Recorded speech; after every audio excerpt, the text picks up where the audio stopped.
recibiré de ti el bien y el mal rechazaré. Si sé que tú eres Señor, soberano y justo, y de alabarte en bendición, olvidarte en el dolor. Si sé que tienes el control de toda tu creación.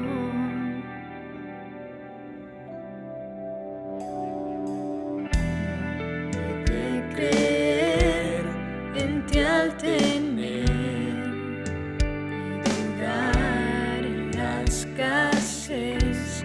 Si sé que tú eres siempre fiel y que nunca cambias, como de seguir en libertad y huir en la opresión. Si sé que guardas para mí una eterna posesión. Bendito sea el nombre del Señor en todo tiempo.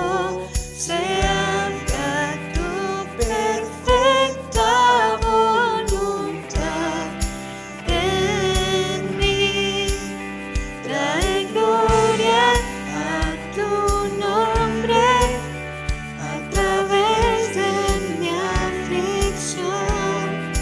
Dame tu gracia para ver que vivir es Cristo.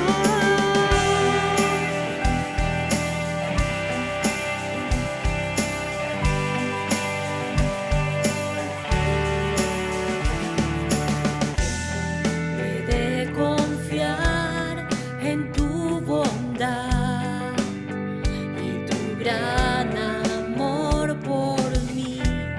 Si enviaste a Jesús en mi lugar a morir en una cruz, tu gracia es suficiente. Tu gracia es suficiente.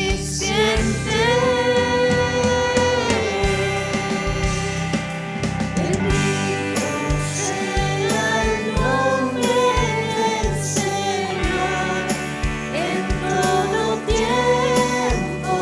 Se haga tu perfecta voluntad en mí. Trae gloria a tu nombre a través de mi aflicción. Dame tu gracia para ver que vivir es Cristo. Fija mis ojos solo en ti, en lo eterno, en el cielo. La aflicción de este mundo jamás se compara a la gloria que ha de venir. Vivir es Cristo. Vivir es Cristo. Vivir es Cristo. Vivir es Cristo.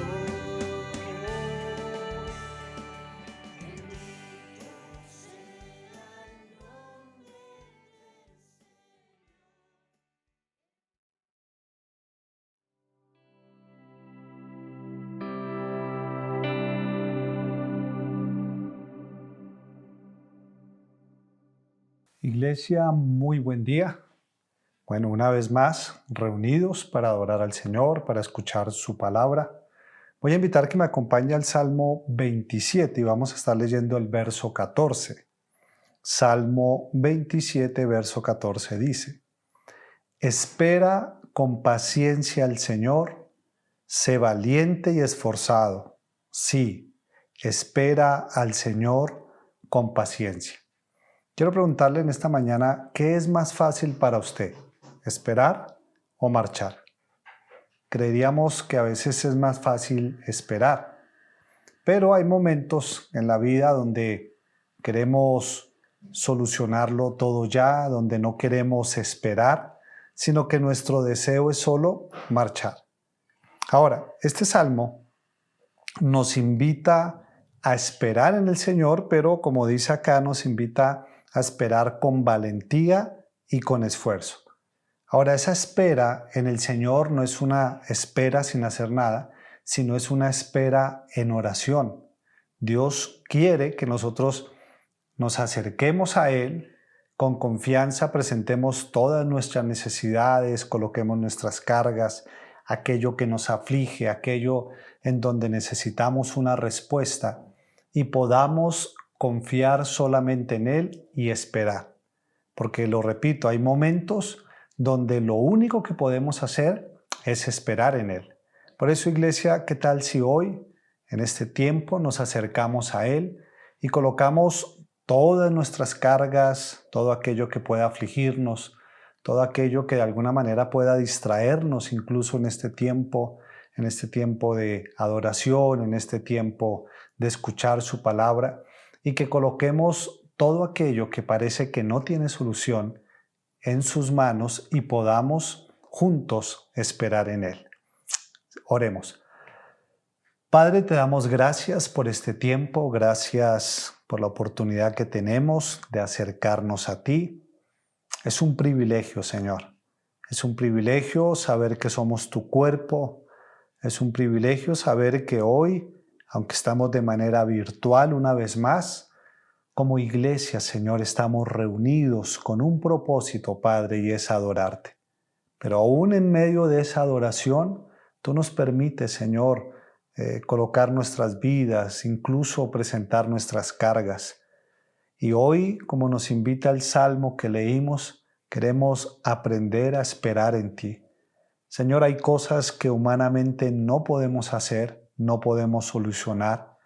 Y son esas cosas, Señor, que hoy queremos presentar delante tuyo, colocar en tus manos y saber que tú obrarás conforme a tu buena y perfecta voluntad. Por eso, Señor, hoy decidimos esperar en ti. Ayúdanos a esperar con valentía, a esperar con esfuerzo, a esperar en oración, pero a esperar también, Señor, con gozo, sabiendo que tú eres nuestro Salvador, que tú eres nuestro proveedor, que tú eres nuestro ayudador. Ayúdanos, Señor, a descansar en ti. Y hoy, en medio de las necesidades que hay en nuestra vida, queremos expresar a través de un cántico, Señor, que tú eres suficiente para nosotros. Queremos expresar, Señor, que tú nos satisfaces. Queremos expresar que no necesitamos nada más. Y por eso a través de este canto, Señor, queremos descansar en ti, expresando que la mayor necesidad que tenemos, Señor, como creyentes, ya ha sido suplida, porque te tenemos a ti, Señor. Por eso, iglesia, hoy cantémosle a Él: Jesús es suficiente.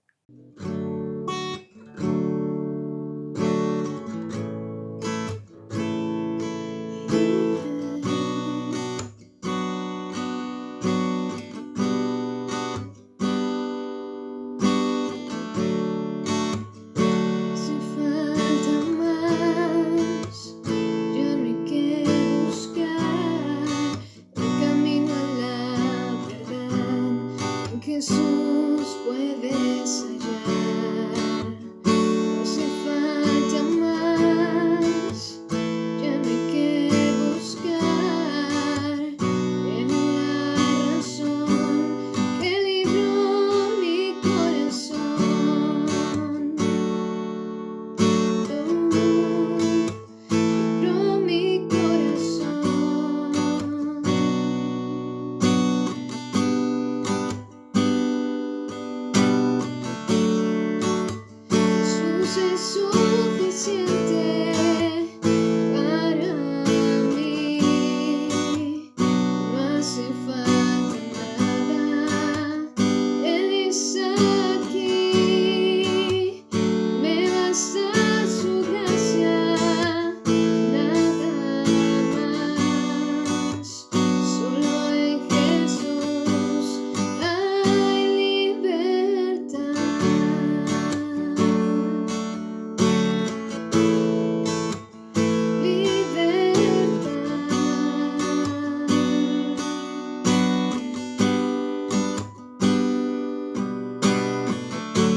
suficiente para mí. No hace falta nada, Él está aquí. Me basta su gracia, nada más. Solo en Jesús hay libertad. Tanto en el Antiguo Testamento como en el Nuevo Testamento, la Biblia nos dice que nosotros fuimos creados para la gloria del Señor. Por ejemplo, Isaías 43:7 dice: traigan todo el que me reconoce como su Dios, porque yo los he creado para mi gloria. Y Pablo, escribiendo a los Corintios, en el capítulo 10, el verso 31 dice: si pues coméis y bebéis o hacéis otra cosa, hacedlo todo para la gloria del Señor. Que Dios nos ayude a tener esa actitud de obediencia, esa actitud de humillación que el mismo Señor Jesucristo tuvo cuando, como dice la Escritura en Filipenses, se despojó de sí mismo y se entregó, se vino como siervo, entregó su vida, murió, y todo con un propósito. ¿Y cuál era? Glorificar al Señor. Entonces, ¿qué tal si hoy le decimos al Señor a través de este canto que nos haga siervos para su gloria? Cantémosle a Él.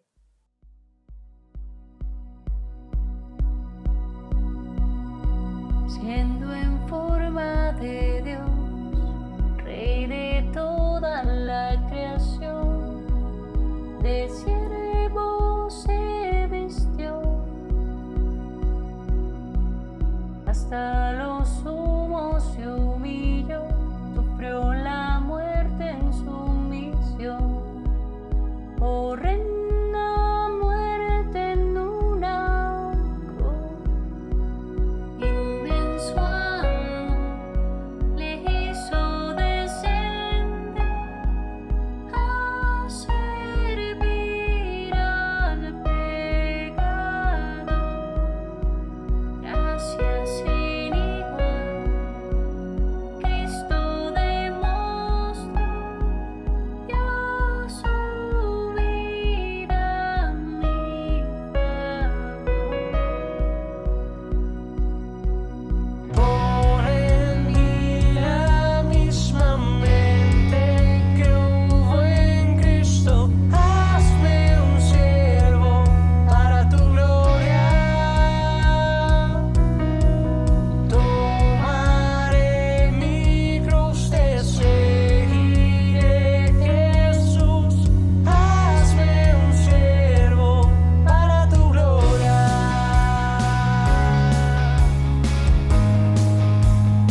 para tu gloria.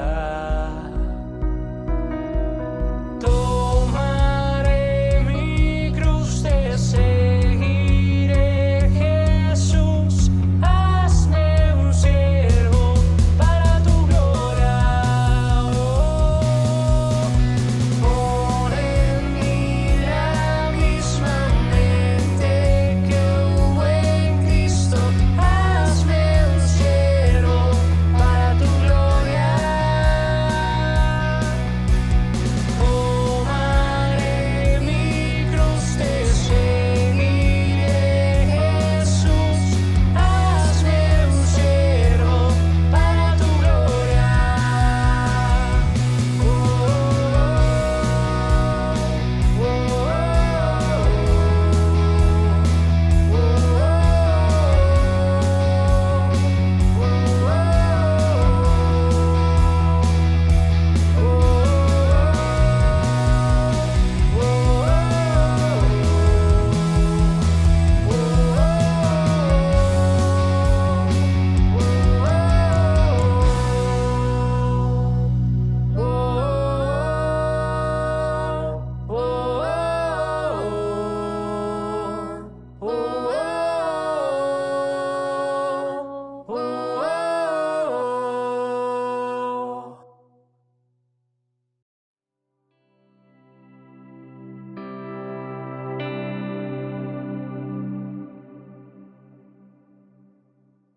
Acompáñeme con su Biblia al libro de Colosenses. Vamos a estar leyendo en el capítulo 3 desde el verso 22, pero también vamos a leer parte del capítulo 4. Colosenses 3:22 dice: Siervos, obedeced en todo a vuestros amos terrenales, no sirviendo al ojo como los que quieren agradar a los hombres, sino con corazón sincero temiendo a Dios. Y todo lo que hagáis, hacedlo de corazón como para el Señor y no para los hombres, sabiendo que del Señor recibiréis la recompensa de la herencia, porque a Cristo el Señor servís. Mas el que hace injusticia recibirá la injusticia que hiciere, porque no hay acepción de personas. Colosenses 4:1 dice: Amos, haced lo que es justo y recto con vuestros siervos, sabiendo que también vosotros tenéis un amo en los cielos. Perseverad en la oración, velando en ella con acción de gracias, orando también al mismo tiempo por nosotros, para que el Señor nos abra puerta para la palabra, a fin de dar a conocer el misterio de Cristo, por el cual también estoy preso, para que lo manifieste como debo de hablar. Andad sabiamente para con los de afuera, redimiendo el tiempo. Sea vuestra palabra siempre con gracia, sazonada con sal, para que sepáis cómo debéis responder a cada uno. Oremos. Padre, gracias por este tiempo, gracias por tu palabra. Hoy disponemos nuestras vidas, Señor, para que tú nos hables. Que hoy tu palabra cumpla el propósito, Señor, para el cual tú la envías. Háblanos, te lo pedimos en tu nombre, Padre. Amén y amén. Dicen por ahí que no hay deuda que no se pague, plazo que no se cumpla. Y bueno, hace 8 días quedé con una deuda y hoy vengo a saldarla. Hace 8 días iniciamos una enseñanza que se llamó El Cristiano y las Relaciones. Hoy vamos a ver la segunda parte. Hace 8 días, vuelvo y repito, comenzamos a hablar un poco acerca de las relaciones o el comportamiento que los creyentes deben de tener frente a las diferentes relaciones que tienen en su vida. Ahora, aprendimos que esos comportamientos están regulados por Dios, es decir, las relaciones del creyente no quedaron a la deriva, no se llevan a cabo conforme a cada persona quiere, sino conforme a lo que Dios dice. Hace 8 días vimos fue la parte familiar, cómo son las relaciones del creyente en la familia, y ahí aprendimos varias cosas. Aprendimos que el comportamiento en las relaciones de la vida familiar de la esposa es que ella se sujeta al marido. Ahora, yo sé que de pronto alguna mujer dirá, pero ¿cómo me piden que yo me sujete a ese hombre si ese hombre de pronto es muy dormido, o es muy lento, o es así, o es asá? Pero usted lo escogió y usted sabía que era así. Y la Biblia enseña que la esposa se sujete al esposo. También aprendimos que los maridos deben amar a su esposa. ¿Y cómo lo deben hacer? ¿Como quieren? ¿Como les parece? ¿Como aprendieron en casa? ¿Conforme es su manera de ser? No. Aprendimos que el esposo ama a la esposa conforme el Señor amó a la iglesia. También aprendimos que los hijos obedecen a los padres en todo y aprendimos que los padres no exasperan a sus hijos. Y hoy vamos a continuar mirando otras relaciones que el creyente tiene y mirando la manera como debe comportarse en cada una de ellas. Ahora, esto es importante, ¿por qué? Porque a veces los creyentes tenemos la tendencia de separar lo espiritual de las demás cosas. Es decir, pensamos que una cosa es el comportamiento en la iglesia o en un ambiente, llamémoslo cristiano, y otra cosa es el comportamiento que podamos tener fuera de esos ambientes. Es por eso que el creyente generalmente utiliza la palabra secular y de alguna manera la palabra secular como que hace una separación entre lo sagrado y lo que no es sagrado.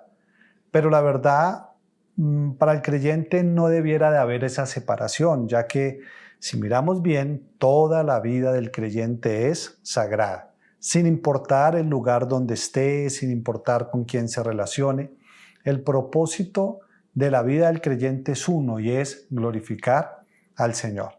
Por eso todos debemos de tener comportamientos correctos, no solo en la iglesia, sino también en casa, en el trabajo, en la calle, comportamientos que evidencien que nosotros tenemos una nueva vida en Cristo, comportamientos que evidencien la gran verdad de que nosotros somos creyentes. Es por eso que vemos importante y necesario mirar bíblicamente cuál debe ser ese comportamiento del creyente en las diferentes áreas de su vida.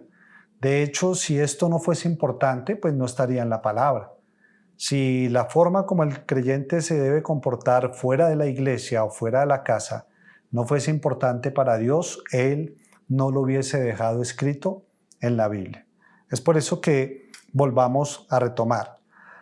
Ya vimos hace 8 días cuál era la voluntad de Dios para las relaciones familiares del creyente. Cuál debía ser el comportamiento de la esposa, del esposo, de los hijos y el de los padres. Ahora vamos a ver lo que sigue.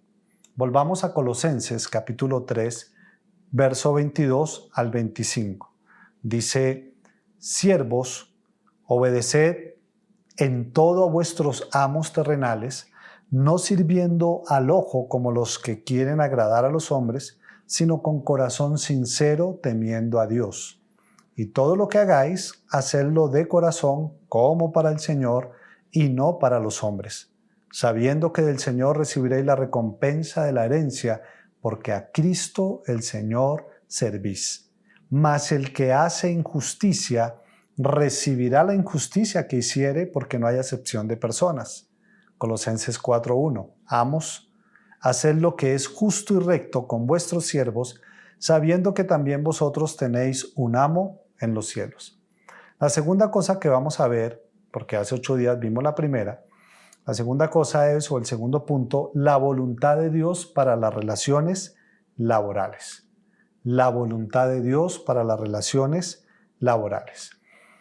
En los versos que acabamos de leer, Pablo, inspirado por el Espíritu Santo, da una o algunas directrices para saber cómo debe relacionarse el creyente en sus diferentes relaciones laborales. Ahora, aclaremos algo.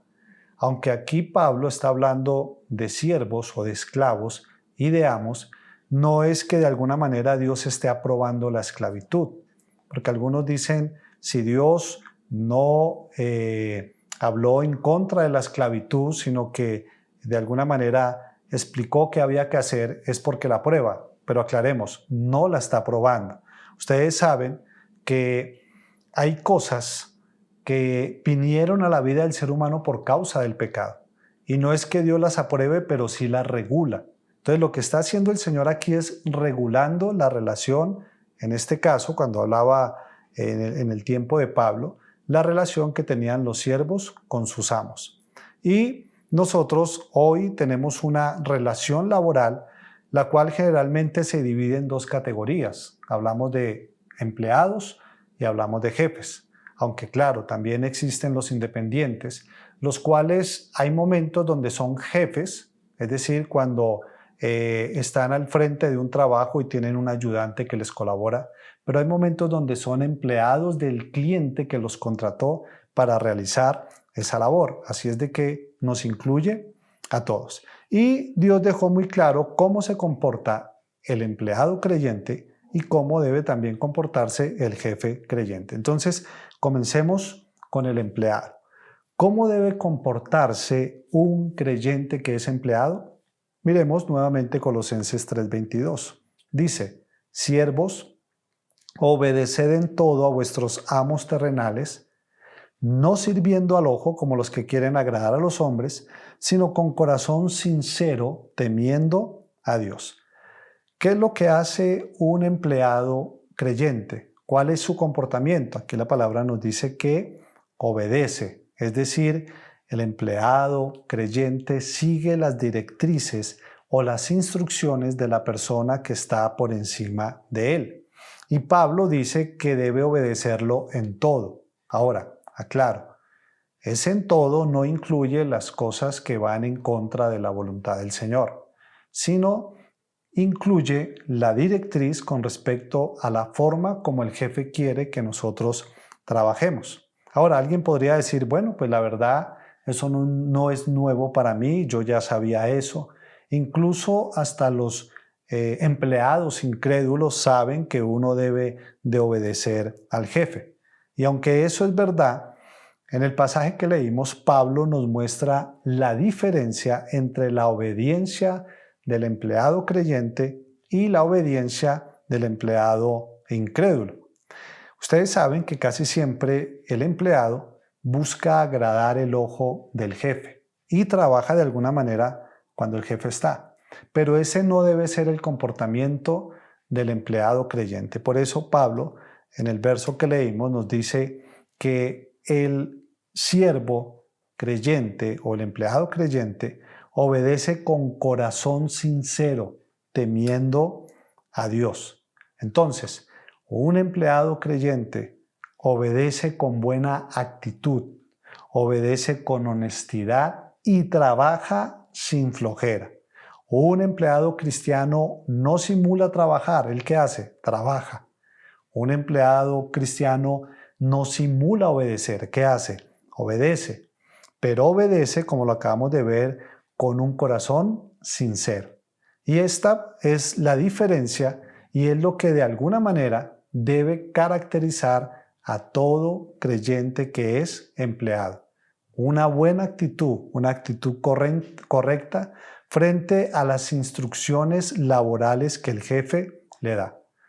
Mire que es triste saber y escuchar que hay empresarios que no quieren contratar empleados creyentes.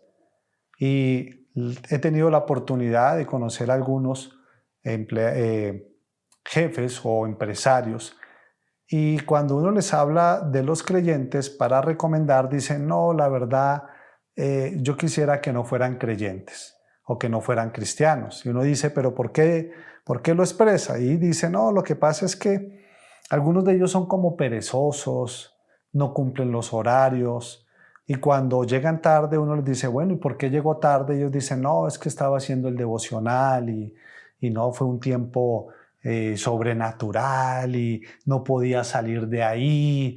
Y como que de alguna manera, decían ellos, excusan sus horarios, excusan su trabajo. Algunos de ellos mienten y decían, no veo la diferencia entre un creyente y un no creyente a la hora de trabajar.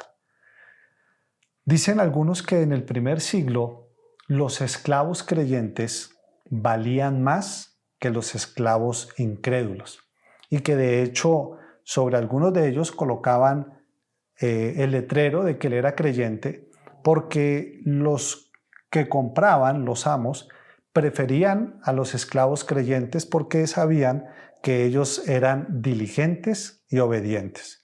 Ojalá esa sea la forma como en este tiempo puedan reconocer a los empleados creyentes. Pero miremos qué más nos dice Pablo.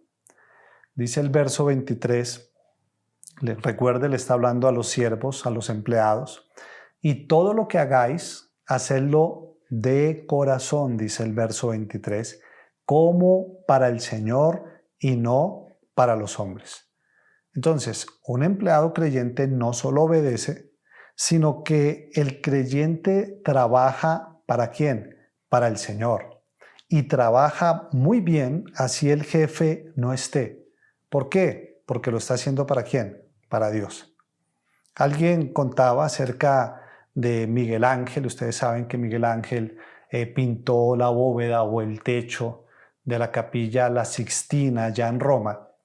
Y cuenta la historia que él estaba en un rincón del techo, el cual está a varios metros de altura, y estaba detallando uno de sus dibujos allí, se demoraba, borraba, limpiaba, volvía y hacía. Y uno de sus ayudantes le dijo: Miguel Ángel, ¿por qué tardas tanto tiempo en esa esquina del techo si nadie lo ve? Y que Miguel Ángel lo miró y le dijo: Dios lo ve. Y esa debe ser nuestra actitud. Hay momentos donde dentro de nuestro trabajo debemos recordar siempre que estamos trabajando para el Señor y que Dios ve lo que nosotros estamos haciendo. El verso 24 del mismo Colosenses 3 sigue hablando Pablo al empleado. Le dice: sabiendo que del Señor recibiréis la recompensa de la herencia, porque a Cristo el Señor servís. Y el verso 25 dice: mas el que hace injusticia recibirá la injusticia que hiciere, porque no hay acepción de personas. Entonces, el empleado creyente, además de obedecer y además de hacer las cosas las cosas o sus labores para el Señor, también sabe dos cosas. ¿Qué cosas sabe él? Él sabe que la recompensa vendrá. Todo empleado creyente sabe que la recompensa vendrá. El trabajo diligente será recompensado por Dios, así como el trabajo perezoso o ineficiente será juzgado por Él. Y eso lo veíamos implícito en lo que acabamos de leer. Yo sé que a veces nosotros solemos exigir ser recompensados cuando obramos bien, pero pocas veces queremos ser juzgados cuando obramos mal. Y cuando obramos mal dentro de nuestro trabajo, generalmente presentamos excusas para no asumir nuestros errores. En ocasiones, tal vez vamos a ser recompensados por nuestros jefes terrenales, posiblemente con un aumento, con una bonificación, de pronto con un ascenso. Pero si no llega a ocurrir eso, si nunca reconocen su trabajo y usted lo hace para el Señor, nunca olvide que tenemos un amo en los cielos, un amo celestial, y de él recibiremos una recompensa segura. Recuerde algo, cuando Pablo les dice a los siervos que ellos recibirían una herencia, recuerde que ellos eran esclavos. Y los esclavos en ese entonces no eran herederos de nada. Pero aunque ellos no eran herederos de nada en lo terrenal, Pablo les recuerda que ellos tenían una herencia segura porque su amo era Cristo. Así es de que dentro de su labor como creyente en la empresa, recuerde, usted obedece, lo hace para el Señor, pero está convencido de que hay una recompensa. Tal vez sea aquí, pero tal vez no. Pero sí habrá una recompensa. ¿Qué otra cosa sabe el empleado creyente? Él sabe que trabaja para Dios en la empresa donde labora. Y quiero repetirle eso. El empleado creyente sabe que trabaja para Dios en la empresa donde labora. No sé si notó las últimas palabras del verso 24. Dice: porque a Cristo el Señor servís. A Cristo el Señor servís. Entonces, mire, nunca olvide que su trabajo es un servicio al Señor.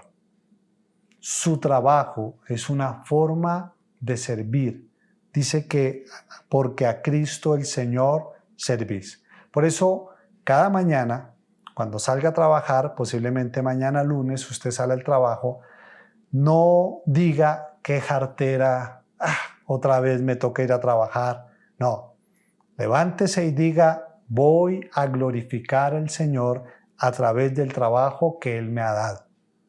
Cambiemos nuestra actitud, porque a través de nuestro trabajo estamos también prestando un servicio al Señor. Ahora, yo sé que tal vez el trabajo de algunos no sea lo que quieren, no sea fácil, pero dele gracias a Dios que tiene un trabajo, porque usted sabe que muchos hoy en día ni siquiera lo tienen. Entonces, hasta ahí lo que tiene que ver con el empleado. Pero en Colosenses 4, en el verso 1, mire lo que dice. Amos, haced lo que es justo y recto con vuestros siervos, sabiendo que también vosotros tenéis un amo en los cielos. En la segunda parte, Pablo habla de los jefes. ¿Cómo debe ser un jefe cristiano? Ahora, recordemos algo aquí. Todos nosotros en algún momento de la vida somos jefes. ¿Cuándo nos podemos convertir en jefes? Cuando de pronto contratamos a alguna persona para que realice alguna labor doméstica dentro de la casa o para que realice algún trabajo. Allí nosotros estamos siendo jefes de alguna manera. Y lo que Pablo dice para los jefes es algo corto y directo. El jefe creyente se debe comportar, como dice el verso 1, de manera justa y recta. El jefe creyente debe comportarse de manera que justa y recta. Es decir, todo jefe creyente debe ser equitativo con su empleado en todas las cosas. Debe ser equitativo en el sueldo, debe ser equitativo en la asignación del trabajo, debe ser equitativo en la producción que le pide, debe ser equitativo en las expectativas y en las exigencias. Lo digo porque de pronto a veces hay jefes que piden más de las mismas capacidades que el empleado tiene, pero también debe ser equitativo en las promociones que haya lugar. Y todo esto debe hacerlo recordando una cosa, que Él tiene un amo en los cielos al cual un día le dará cuentas por su labor como jefe. Entonces, como jefe, sea justo y recto, sin ser alcahueta. Concluyamos este primer punto. Recuerde siempre, nuestro trabajo es un servicio a Dios y nuestra labor como jefes también será juzgada por Él. Por eso, no deje de ser el empleado o el jefe que Dios nos pide hacer. Amén. Vamos al segundo punto, bueno, en este caso al tercero, al segundo de la enseñanza de hoy, pero al tercero contando la enseñanza de hace 8 días. Colosenses 4:2 al 4.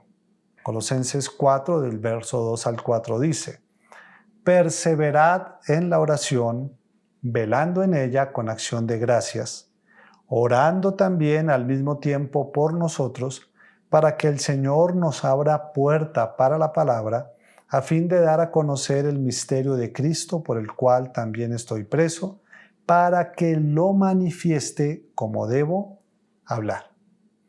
La tercera enseñanza que encontramos acá con respecto a las relaciones es la voluntad de Dios en la oración del creyente y su relación con la iglesia.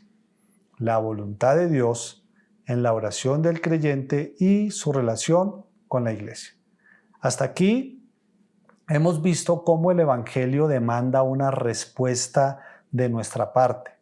El Evangelio demanda un comportamiento conforme a la voluntad de Dios y conforme a su diseño.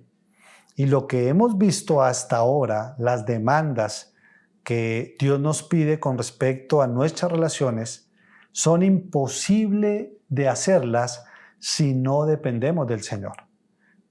Volvamos a recordarlas. No es fácil que la mujer se sujete a su esposo si no depende del Señor. No es fácil que el hombre ame a su mujer si no depende del Señor. No es fácil que los hijos se sujeten a sus padres y les obedezcan si no dependen de Dios. No es fácil que los padres no exasperen a los hijos si no dependen de Dios. No es fácil que el empleado obedezca, haga las cosas para el Señor si no depende del Señor. No es fácil que el jefe sea justo y recto si no depende del Señor. Por eso creería que de alguna manera Pablo, y esa es la propuesta que yo tengo en este verso, antes de continuar hablando de cómo deben ser las relaciones del creyente, porque ahí empieza otra vez a incluir relaciones, pareciese que hace una pausa para recordar nuestra dependencia de Dios en oración. Alguien dijo, el pecado y la oración no pueden convivir en un mismo corazón.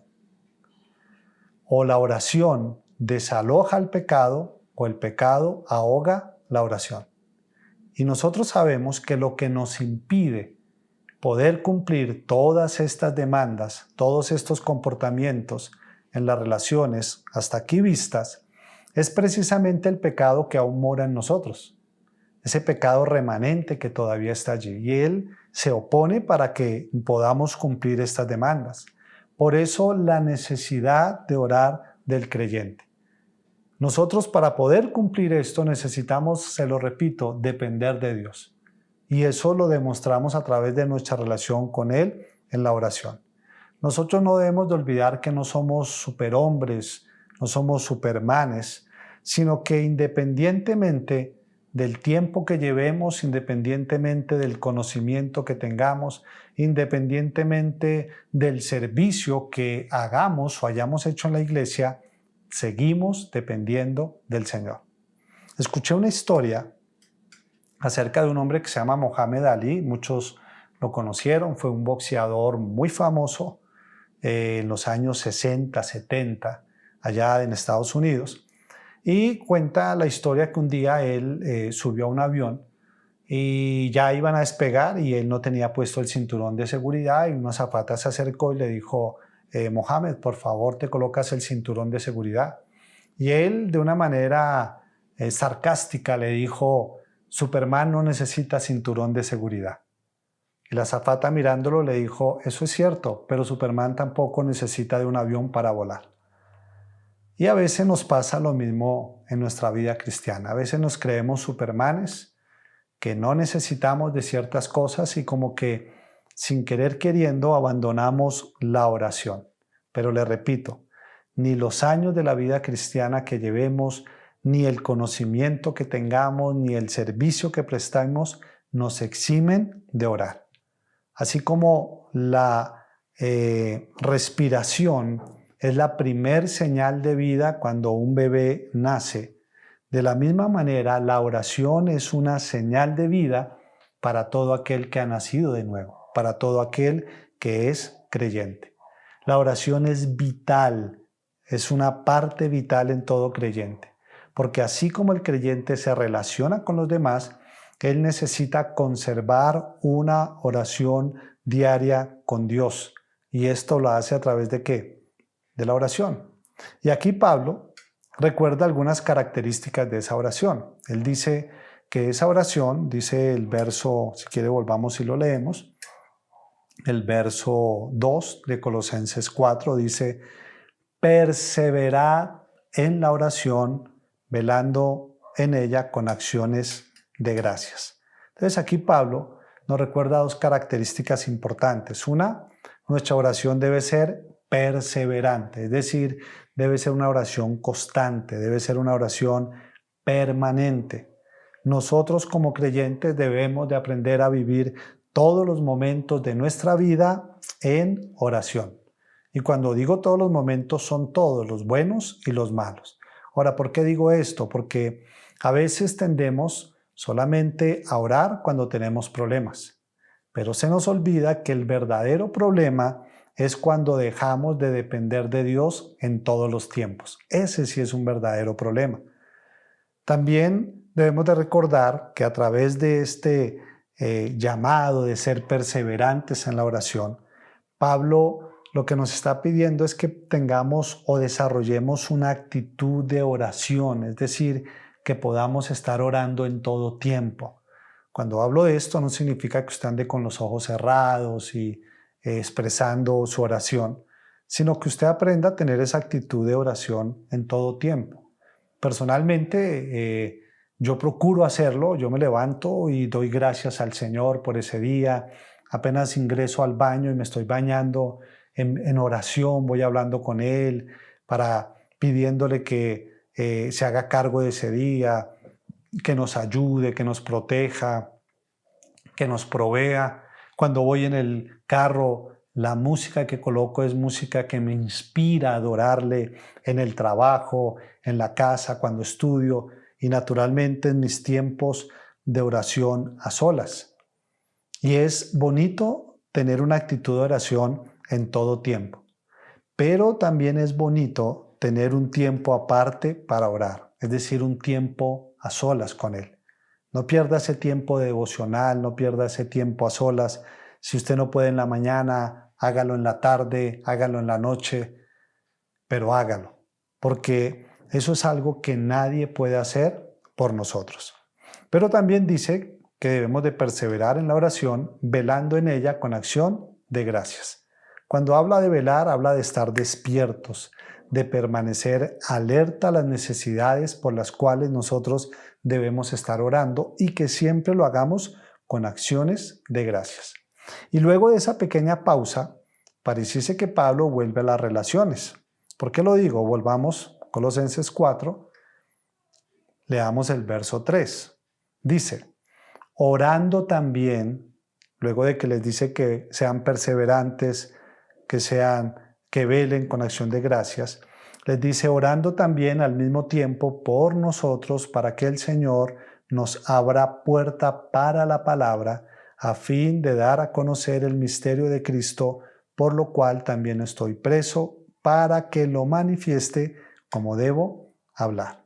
Entonces, aquí Pablo le recuerda al creyente que él tiene una relación con la iglesia, tiene una relación con los pastores o con aquellos que están al frente.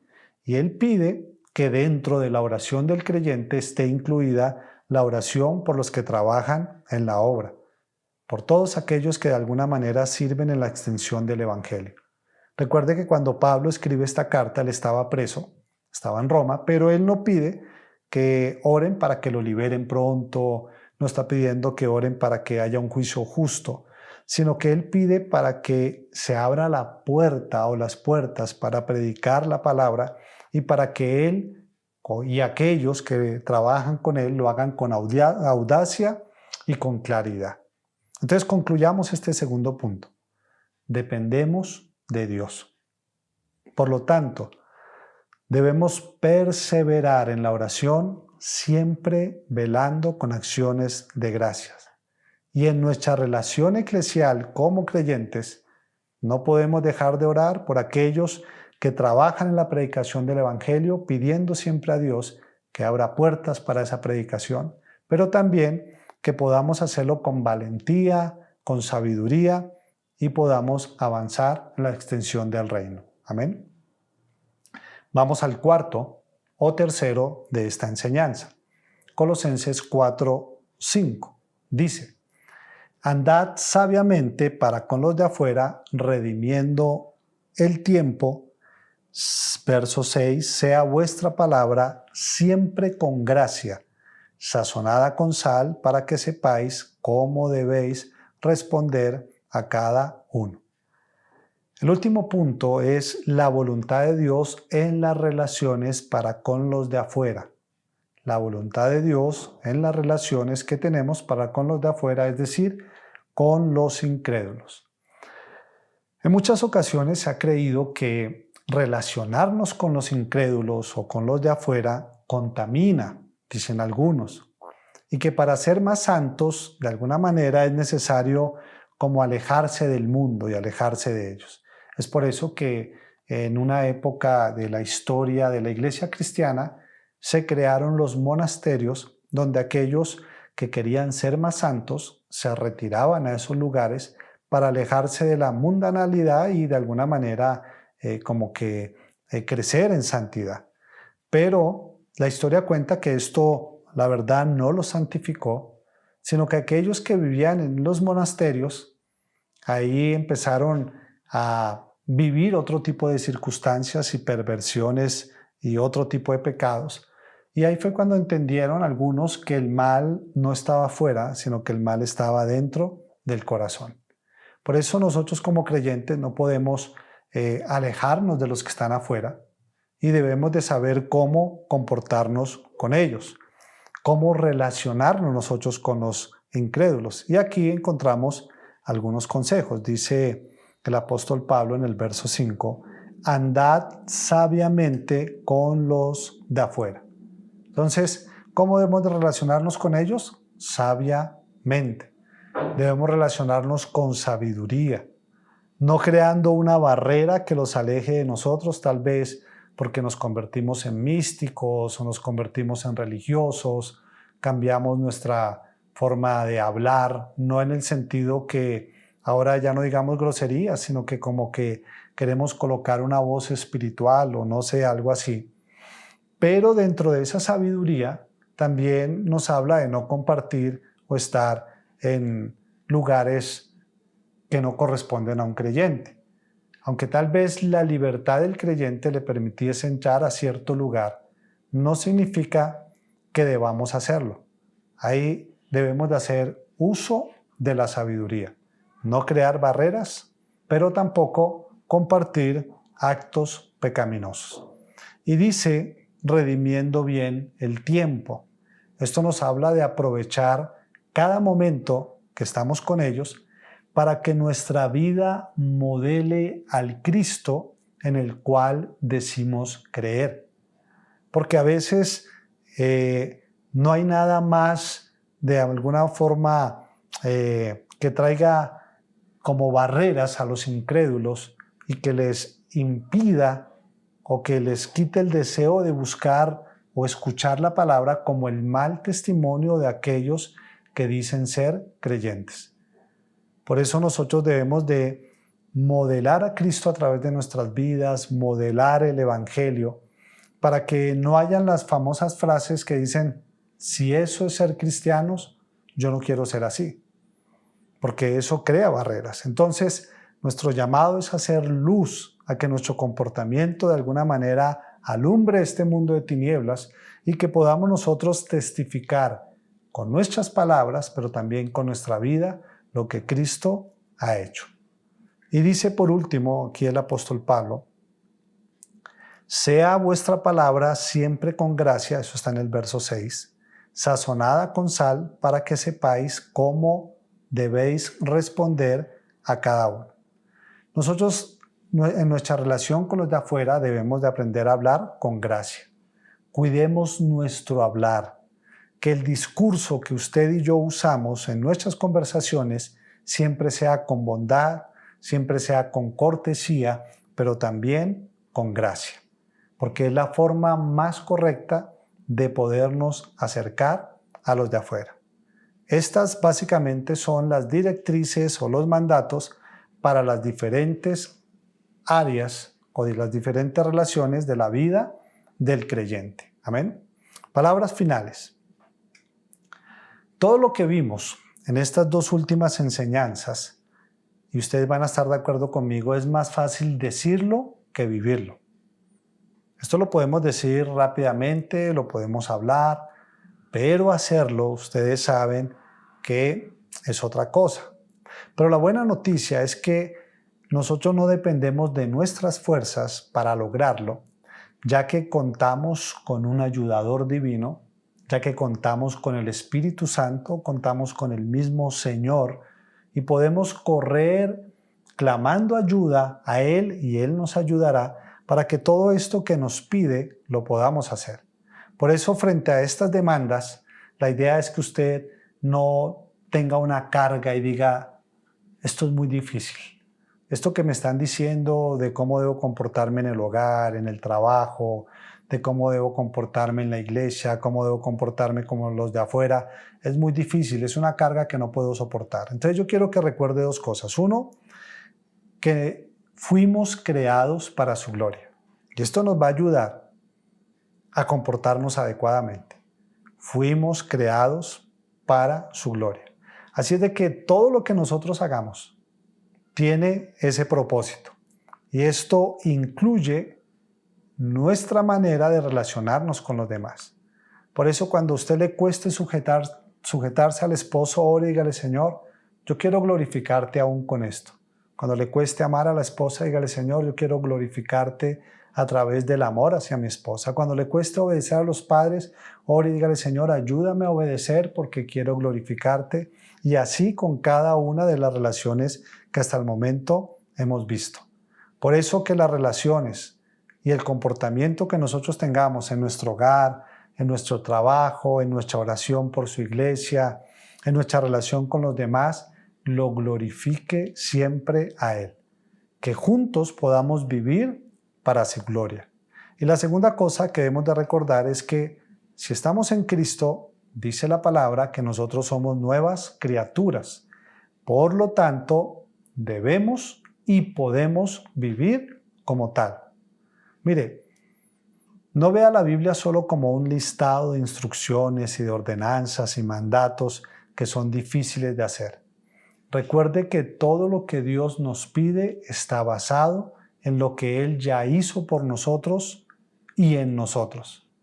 Nunca Dios nos pedirá algo en lo cual no seamos capaces de hacer. Dicen que San Agustín decía, Señor, pídeme lo que quieras, pero dame la capacidad de hacer aquello que tú me pides. Y si Dios nos está pidiendo todas estas cosas y nos está pidiendo que tengamos las relaciones correctas conforme a sus directrices, es porque Él nos ha dado esa capacidad. Nos ha hecho nuevas criaturas, nos ha transformado, nos ha dado un nuevo corazón, nos ha dado de su espíritu y por lo tanto podemos glorificarlo a Él a través de todos estos comportamientos conforme a lo que Él nos pide. Amén. Oremos. Padre, queremos darte gracias por este tiempo. Gracias, Señor, por tu palabra. Gracias, Dios, porque tú no dejaste a la deriva la forma como debemos de comportarnos en las diferentes relaciones de nuestra vida. Hoy queremos reconocer nuestra debilidad para hacerlo. Queremos reconocer, Señor, que hay cosas que nos parecen imposibles, Señor. Hay cosas que podríamos decir abiertamente, yo no puedo hacerlo. Pero Señor, si tú nos pides hacerlo, es porque tú nos capacitas para ello. Si tú nos pides sujetarnos al esposo, amar a la esposa, obedecer a los padres, no exasperar a los hijos, trabajar obedientemente para ti, ser un jefe recto y justo, orar siempre, tener una actitud correcta en la oración, orar por tu iglesia, orar por los que llevan el evangelio. Si tú nos pides andar sabiamente con los de afuera, es porque podemos hacerlo. Y es porque, si tú lo pides, es porque es una manera a través de la cual nosotros te podemos glorificar. Por eso, Señor, hoy te pedimos, ayúdanos, Dios, ayúdanos. Venimos a ti, Señor, pidiendo ayúdanos a cumplir cada una de estas demandas y que a diario, Señor, podamos crecer en ese comportamiento y podamos cada día, Señor, avanzar y podamos glorificarte en nuestra casa, en nuestro trabajo, en la iglesia y aún en la calle. Te lo pedimos, Señor, en el nombre de Jesús. Amén y amén.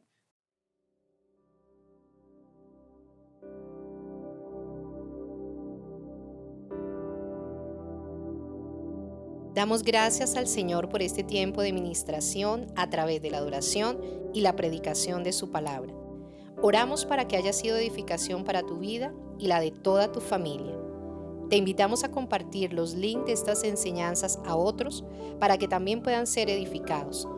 Aunque no nos estamos reuniendo físicamente, puedes seguir ofrendando para el sostenimiento de esta obra a través de los medios ya indicados. Estamos confiados de que el Señor gobierna desde el cielo y está en control de este tiempo. Él es nuestro proveedor y nos seguirá sosteniendo como lo ha hecho hasta ahora. Que Dios les continúe bendiciendo.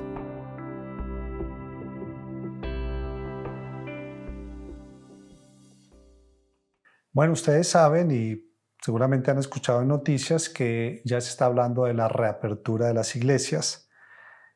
Nosotros estamos averiguando, recuerde que el lugar donde estamos está ubicado en Soacha.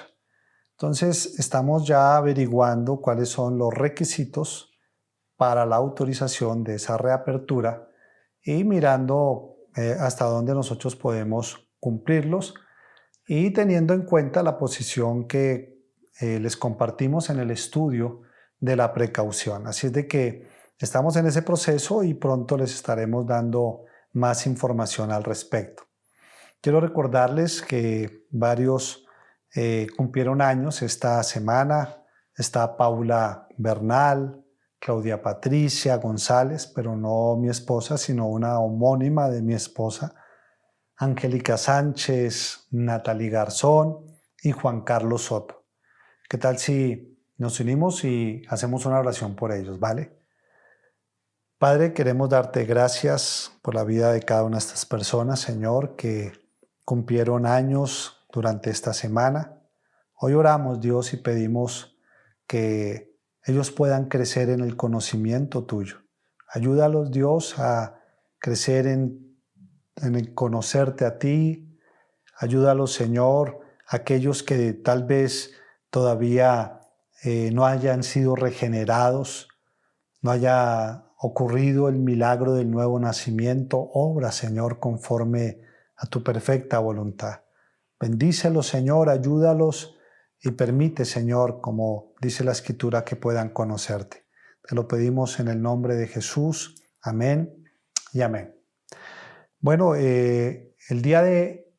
más tarde, el día de hoy vamos a colocar el link para que ustedes puedan inscribirse en el estudio. Para los que no han estado en el estudio de los jueves, vamos a iniciar un estudio donde vamos a estudiar un panorama de la Biblia, libro por libro, en el cual vamos a ver unas características especiales como la soberanía de Dios en cada libro, dónde está la gracia, dónde está la ley, dónde está Cristo, dónde está la responsabilidad que Dios nos ha dado a cada uno de nosotros.